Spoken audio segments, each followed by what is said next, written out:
So how do you learn how to do FSM? The course is now 4 days. It's 4 full days. Started out as 2, went to 3, went to 3.5, and now it's 4 full days. Thursday, Friday, Saturday, Sunday in most venues.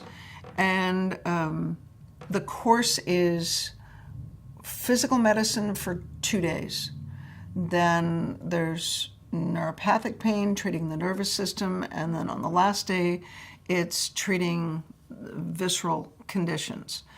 That you learn it by taking the course in person. Now you can also buy the frequency-specific microcurrent in pain management textbook from Elsevier on Amazon or on the frequencyspecific.com website. That's a tough way to learn it.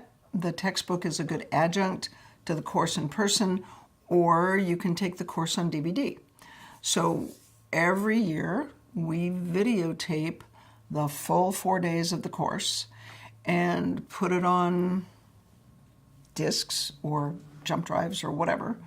And it's a lot of film. It's really 3 8-hour days because we tape the practicums too.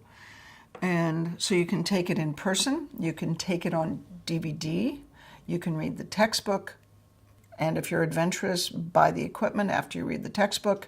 Convince the staff at Precision Distributing that you have read the textbook, buy a machine, and go home and practice. Because what you don't learn during the course, the frequency response will teach you when you get home and you start using it. Because it's consistent, it's reproducible, the frequency response actually completes your training. So for those of you that are medical specialties that don't do physical medicine, why do we make you suffer through 2 days of physical medicine? So we start out by treating muscle pain and tension and in the neck with the patient prone, and then the next practicum is the patient supine, and then we treat the lumbar spine. So there are practicums, 2 practicums every day where you get your hands on somebody or somebody gets their hands on you during this course. That's the advantage of taking the course in real time, in person. It's like learning a language in 4 days. And the practicums are where you actually learn what it does.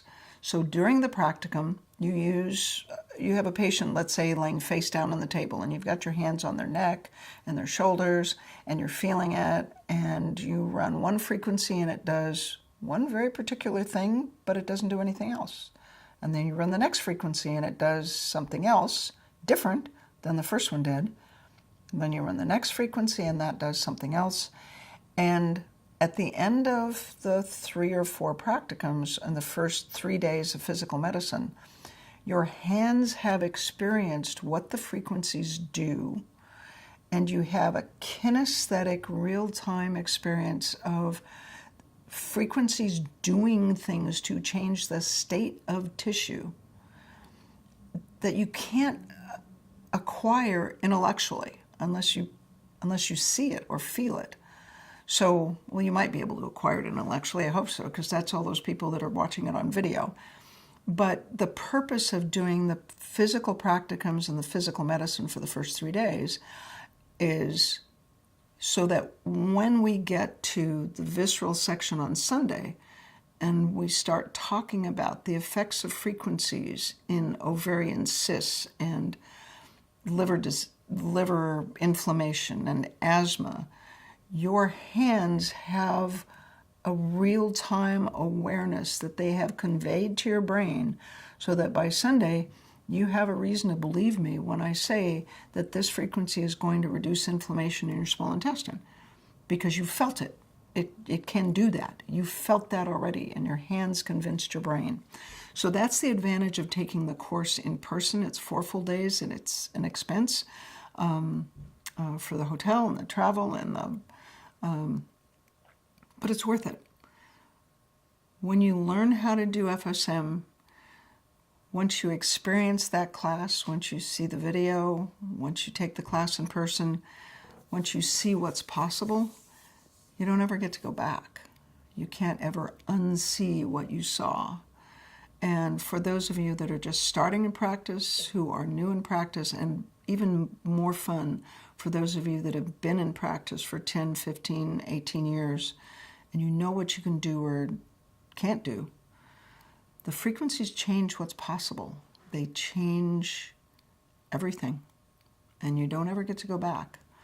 So when you learn frequency-specific microcurrent,